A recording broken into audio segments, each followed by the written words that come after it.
मेरे बच्चों, आज हमारी सेकंड वीडियो है क्लास 12th के जो फिजिक्स के प्रैक्टिकल्स हैं। जो सेकंड प्रैक्टिकल और थर्ड प्रैक्टिकल है हमारा व्हीटस्टोन ब्रिज प्रिंसिपल पे बेस्ड स्लाइड वायर ब्रिज वाला, उस प्रैक्टिकल की जो है वाइवा की वीडियो हमारे आज मैं लेके आया हूँ तुम्हारे लिए। तो इस प्रैक्टिकल के अंदर सबसे पहले एक बार देख लेते हैं कि इसमें प्रिंसिपल क्या लग रहा है। व्हीटस्टोन ब्रिज प्रिंसिपल यहाँ पे काम करता है। व्हीटस्टोन ब्रिज प्रिंसिपल क्या होता है कि P, Q, R और S अगर चार रजिस्टर्स हम इस तरीके से कनेक्ट कर दें और उनके बीच में यहाँ पे गैल्वेनोमीटर अगर हम कनेक्ट करें और करंट अगर फ्लो करवाएं इस सर्किट के अंदर से, दिखा देता हूं मैं आपको। यहाँ पे बैटरी कनेक्ट करेंगे, तो कहता है कि ये जब गैल्वेनोमीटर को आप कनेक्ट करेंगे, इस गैल्वेनोमीटर के अंदर से कोई भी करंट फ्लो नहीं करेगा। कब नहीं करेगा? देखो बैटरी से जोड़ रखा है, बैटरी यहाँ से करंट भेजेगी, ठीक है, इधर भी जाएगा नीचे भी जाएगा। उसमें से कुछ करंट हो सकता है इस ब्रांच में से आ जाए या वापस ऊपर की तरफ चला जाए। किस कंडीशन में? अगर ये बैलेंस्ड ब्रिज नहीं होगा तो, ठीक है। तो कहता है कि बीच वाली ब्रांच के अंदर से करंट जीरो हो जाएगा। कब? अगर ये बैलेंस्ड ब्रिज है तो बैलेंस्ड ब्रिज के लिए कंडीशन क्या होती है? P by Q is equal to R by S। ये बैलेंस्ड ब्रिज की कंडीशन है, मतलब P by Q बराबर अगर R by S, अगर ये कंडीशन को सेटिस्फाई कर रहा है हमारा ब्रिज, तो इस गैल्वेनोमीटर के अंदर से कोई डिफ्लेक्शन नहीं होगी इसके अंदर, मतलब इस ब्रांच के अंदर से कोई भी करंट फ्लो नहीं करेगा। ये है व्हीटस्टोन ब्रिज। तो इसी पे बेस्ड हमारा एक्सपेरिमेंट है और इस एक्सपेरिमेंट के अंदर, सेकंड एक्सपेरिमेंट के अंदर हमें ये अननोन वायर दी गई है, यहाँ पे कनेक्ट है जो, इसका रेजिस्टेंस हम निकालते हैं। फर्स्ट एक्सपेरिमेंट में ओम्स लॉ से भी इसका रेजिस्टेंस निकालते हैं और सेकंड एक्सपेरिमेंट में भी उसी वायर का रेजिस्टेंस हम यहाँ पे निकाल रहे हैं सेम, लेकिन ये मेथड ज्यादा एक्यूरेट माना जाता है। क्यों माना जाता है उसके बारे में भी मैं अभी आपको बताऊंगा। तो सबसे पहले एक बार देख लेते हैं कि ये एपरेटस है क्या, कैसे काम करता है। तो ये तो व्हीटस्टोन ब्रिज प्रिंसिपल था। अब ये जो एपरेटस आपके सामने यहाँ पे मैं दिखा रहा हूँ आपको, ये इस एपरेटस का नाम है slide wire bridge. Slide wire bridge apparatus. ये स्लाइड वायर ब्रिज एपरेटस क्या करता है, क्या करने के काम आता है, ये एक्चुअल में इसकी प्रैक्टिकल फॉर्म है। मीटर ब्रिज भी हम इसको बोल देते हैं, मीटर ब्रिज या फिर स्लाइड वायर ब्रिज। तो ये क्या है? इस व्हीटस्टोन ब्रिज की प्रैक्टिकल फॉर्म है। प्रैक्टिकल फॉर्म है तो देख लीजिए एक बार। इस एपरेटस के बारे में बता देता हूँ। मीटर ब्रिज नाम क्यों पड़ा है? क्योंकि यहाँ पे इस स्केल के ऊपर ये यहाँ पे एक वायर लगी हुई है जिसकी लंबाई 1 मीटर है। ये कॉन्स्टेंटन की वायर होती है। कॉन्स्टेंटन की क्यों होती है?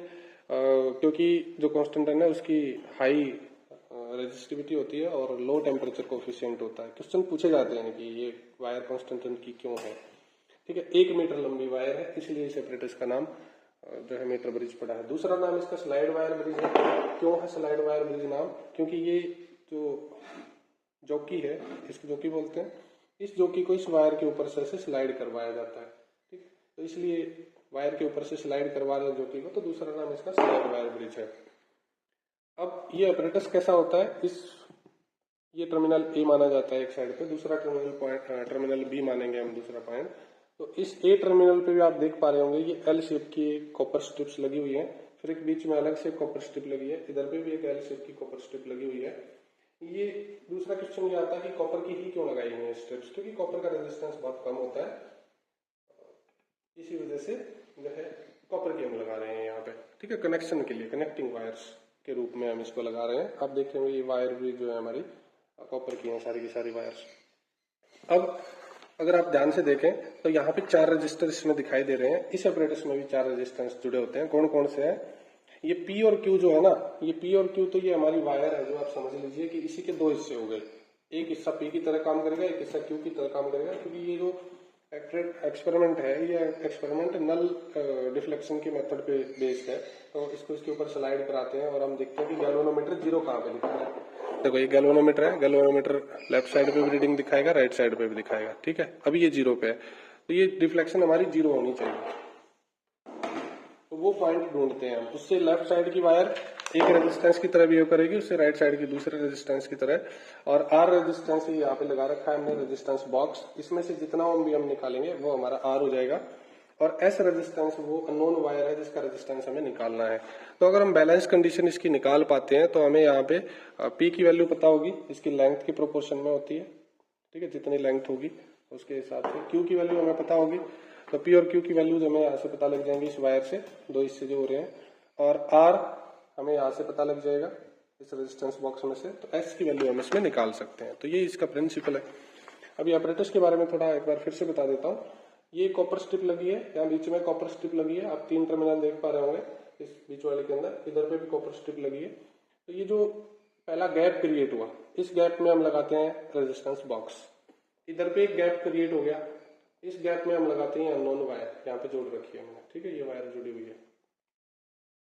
बीच वाले टर्मिनल से जोड़ना है गैल्वेनोमीटर, गैल्वेनोमीटर का दूसरा सिरा जोड़ना है जॉकी से, ठीक है। एग्जामिनर आपसे ये क्वेश्चन पूछ सकता है कि भाई बताइए कहाँ पे क्या जुड़ा है, apparatus में क्या क्या लगा हुआ है, कौन कौन सी चीजों को क्या क्या बोलते हैं, वो सब पता होना चाहिए, ठीक है। ये हमारा पॉइंट ए है, ये पॉइंट बी है, ये बीच में गैल्वेनोमीटर हमने जोड़ दिया। आर, ये हमारा आर इधर पे है, एस इधर पे है, ठीक है। ये वायर बीच में गैल्वेनोमीटर जुड़ गया। पी और क्यू इसी वायर के 2 हिस्से होंगे। ये एक वुडन स्केल यहाँ पे लगा हुआ है 1 मीटर लैंथ का। अब करना क्या है, इस ए पॉइंट के साथ, ये पॉइंट ए पॉइंट है, तो इसके साथ बैटरी का पॉजिटिव टर्मिनल जोड़ना है, और बी पॉइंट के साथ बैटरी का नेगेटिव जोड़ना है, जो कि हमने ऑलरेडी जोड़ा हुआ है। यहाँ पे ये देख पा रहे होंगे, ये बैटरी का पॉजिटिव टर्मिनल जुड़ा हुआ है, ठीक है, ए पॉइंट से, और बी पॉइंट से ये नेगेटिव टर्मिनल यहाँ पे जोड़ रहा है। कई बार ये भी पूछ लेता है कि भाई क्या इनको इंटरचेंज कर सकते हैं? हाँ कर सकते हैं, कोई फर्क नहीं पड़ेगा। बस जो इसके अंदर वैल्यूज हैं उसी अकॉर्डिंगली वैल्यूज आपकी जो ये फॉर्मूला है यहाँ से बस निकाल लीजिएगा। कई बार ये भी क्वेश्चन पूछा जाता है कि क्या बैटरी और गैल्वेनोमीटर की पोजीशन को इंटरचेंज कर सकते हैं? हाँ चेंज कर सकते हैं, कोई फर्क नहीं पड़ेगा, उससे भी आप रीडिंग्स ले पाएंगे।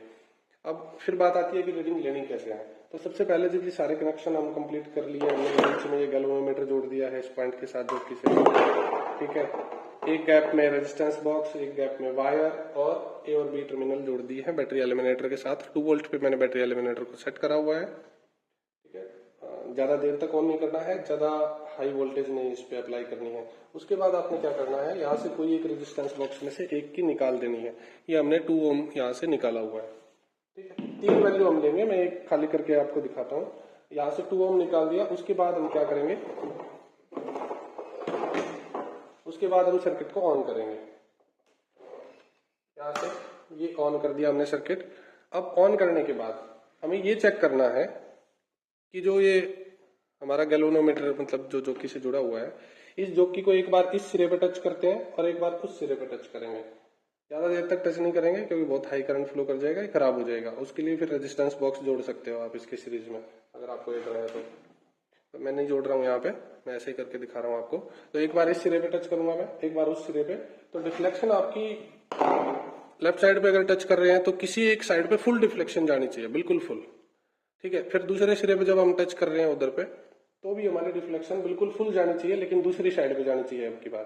पहले अगर लेफ्ट में गई थी तो अब की बार राइट में जानी चाहिए, फुल जानी चाहिए। लेकिन ध्यान रख लेना, इसमें से कोई वैल्यू यहाँ से निकाल लेना पहले, अगर नहीं निकालेंगे तो फिर ये काम नहीं करने का है। तो आपको दिखा देता हूँ कि ये डिफ्लेक्शन किस तरफ जा रही है। गैल्वेनोमीटर पे फोकस करवाता हूँ, यहाँ पे मैं इस सिरे पे टच करूंगा, ठीक है, तो आप देख पाएंगे कि वो गैल्वेनोमीटर जो है, गैल्वेनोमीटर की रीडिंग्स कहाँ जा रही है। मैं टच करता हूँ, दोनों चीजें साथ में दिखा पाऊंगा। देखिए जैसे मैंने टच किया, ये लेफ्ट की तरफ भाग गई गैल्वेनोमीटर की सुई, ठीक है। मैं यहाँ पे टच कर रहा हूँ इस सिरे पे, देखिए। अब यही जॉकी हमें जो है दूसरी तरफ टच करनी है, और यहाँ पे टच करने पे देखते हैं कि क्या दूसरी साइड पे जा रही है डिफ्लेक्शन। देखिए टच करते ही कहाँ जा रही है, राइट साइड पे फुल डिफ्लेक्शन जा रही है। इसका मतलब हमारे कनेक्शन सही हो चुके हैं। अब जब रीडिंग हमें लेनी होती है तो क्या करते हैं, जैसे 2 ओम यहाँ से निकाला हुआ है, इसका भी रेजिस्टेंस करीब करीब 2 ओम के आसपास ही है इस वायर का। तो हमारी जो नल पॉइंट जो हमारा आना चाहिए वो करीब करीब 50 सेंटीमीटर के आसपास आना चाहिए। तो देख लेते हैं कितना आ रहा है, एक बार मैं आपको करके भी दिखा देता हूँ। इस वायर के ऊपर से इस चौकी को स्लाइड करवाना है, एक्चुअल में स्लाइड नहीं कराना है, आपको ध्यान रखिएगा, अदरवाइज तो ये वायर क्या हो जाएगी, ये वायर की थिकनेस जो है चेंज हो जाएगी और फिर ये रीडिंग ठीक नहीं आएंगे आगे। बहुत ज्यादा प्रेस नहीं करना है, हल्के हाथ से आपको इसको रख रख के देखना है अलग अलग पॉइंट्स पे। तो मैं आपको दिखाता हूँ, इधर देखो मैंने यहाँ पे टच किया तो लेफ्ट में जा रहा है, थोड़ा और इधर अभी भी लेफ्ट में है,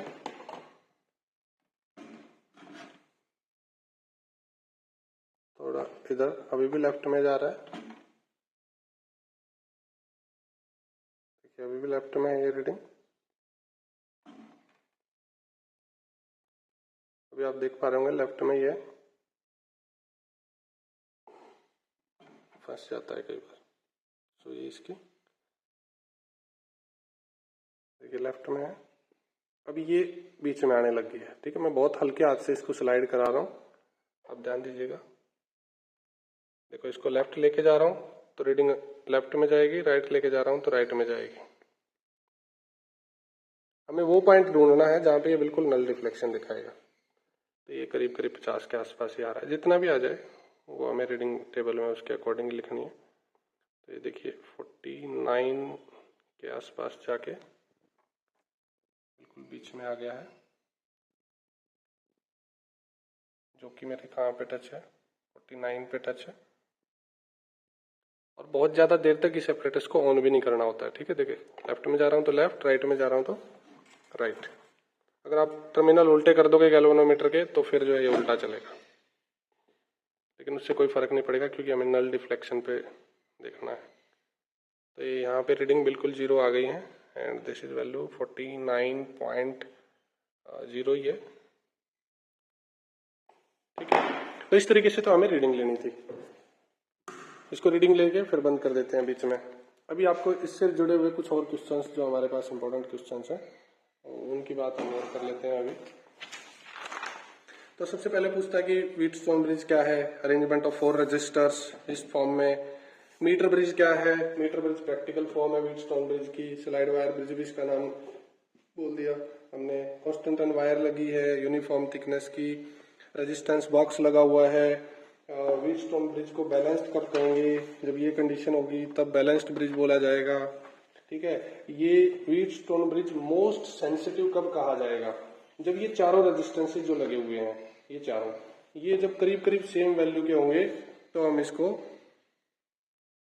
मतलब मोस्ट सेंसिटिव उस कंडीशन में इस ब्रिज को हम जो है कहेंगे कि भाई ये सेंसिटिव है।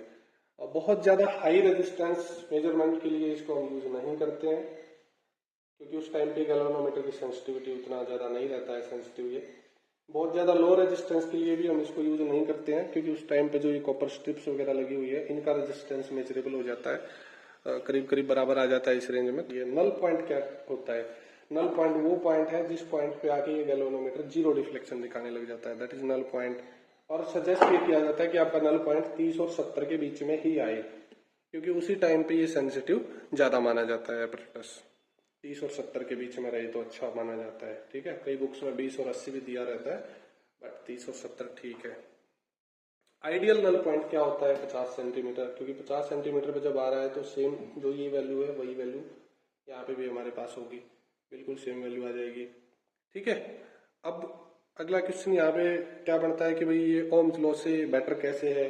तो ओम्स लॉ डिफ्लेक्शन के मेथड पे बेस है, ये नल डिफ्लेक्शन के मेथड पे बेस है। तो कोई करंट नहीं ड्रॉ कर रहा होता है ये सर्किट से, तो वैल्यूज एग्जैक्ट आती हैं जो भी हमारी वैल्यूज होती हैं। ठीक है, और नेक्स्ट क्वेश्चन इसमें यही पूछ लेता है कि ज्यादा देर तक करंट क्यों नहीं ऑन कराएंगे, क्योंकि ज्यादा देर तक करंट ऑन करवाओगे तो ये जो वायर है ये हीट हो जाएगी, हीट होकर इसका रेजिस्टेंस चेंज हो जाएगा और आपका फिर नल पॉइंट डिफरेंट जगह पे आएगा, फिर आपकी रीडिंग्स भी जो है गलत हो सकती है। ठीक है, तो ये जनरली जो पॉइंट्स मैंने आपको बताया है, अगर ये आप कवर अप कर लेते हैं और इसकी रीडिंग्स कैसे आपको लेनी है वो अगर आप पोर्शन कवर अप कर लेते हैं तो आपका एक्सपेरिमेंट का वाइवा पूरा कंप्लीट हो जाता है। ठीक है, बस एक रीडिंग के लिए इसको मान लिया 1 ओम पे लगाना है, 2 पे लगाना है, एक बार 3 पे लगाना है। अच्छा, ये भी हाँ पॉइंट कई बार डाउट रहता है, जैसे अगला एक्सपेरिमेंट जो है थर्ड एक्सपेरिमेंट, उसमें हम सीरीज लाज को वेरीफाई करते हैं। तो इस वायर की सीरीज में एक वायर और जोड़ते हैं हम यहाँ से हटा के इसको, पहली वायर का रेजिस्टेंस निकाल लिया, फिर दूसरी का निकाल लिया, फिर दोनों का जब सीरीज में जोड़ के निकालते हैं तो उस टाइम पे हमें यहाँ से जो वैल्यूज हम निकालेंगे अलग अलग वैल्यूज रेजिस्टेंस बॉक्स से, वो किस तरीके से निकालनी होंगी, तो उसका आपको आइडिया लेना पड़ेगा। एक्चुअल में उसका आइडिया ये लेना पड़ेगा, मैंने इसका आइडिया ये देखा कि भाई ये जब वायर लगी हुई है तो करीब करीब 50 सेंटीमीटर के आसपास जाके ये नल रिफ्लेक्शन दिखा रहा है और यहाँ से 2 ओम निकला हुआ है। तो जब 2 निकला है तो ये 50 की रीडिंग आ रही है, तो मैं जो रीडिंग लूंगा 3 टेबल के अंदर वो इसकी जो वैल्यू है उससे एक कम, एक आसपास की वैल्यू और एक ज्यादा की वैल्यू लूंगा। अब जैसे मान लिया मैंने 2 अलग अलग वायर जोड़ी सीरीज में, एक का रेजिस्टेंस है 3 ओम, एक का रेजिस्टेंस है 5 ओम, तो टोटल कितना जुड़ गया यहाँ पे 8 ओम जुड़ गया इसकी जगह पे, टोटल 8 ओम हो गया ना ये वाला पोर्शन। तो अब मुझे जो रीडिंग्स लेनी है वो कितने कितने पे लेनी है, 7, 8, 9। 8 अगर ये है तो एक कम एक ज्यादा इनके बीच में लेनी है, तो 7, 8, 9 कम से कम 3 रीडिंग तो चाहिए, तो मेन निकालना है ऐसे लेनी है। मान लिया अगर ये मेरा 12 ओम रेजिस्टेंस मुझे पता है कि ये करीब करीब 12 ओम है, तो मैं क्या क्या वैल्यू निकालूंगा, 11, 12, 13, ये वैल्यूज मैं यहाँ से निकालूंगा। ठीक है, तो सेकंड प्रैक्टिकल और थर्ड प्रैक्टिकल जो हमारे हैं, मान लिया थर्ड में आप सीरीज कर रहे हैं या फिर पैरेलल कॉम्बिनेशन आप वेरीफाई कर रहे हैं, तो करीब करीब सबका सेम ही है। तो बस ज्यादा से ज्यादा इतना पूछा जा सकता है कि भाई सीरीज और पैरेलल के जो फॉर्मूलाज हैं वो क्या है, जैसे RS का फॉर्मूला R1 + R2 + R3, ठीक है, और RP का formula 1/RP = 1/R1 + 1/R2 + R3, इस तरीके से। ठीक है, thank you, have a nice day, keep learning.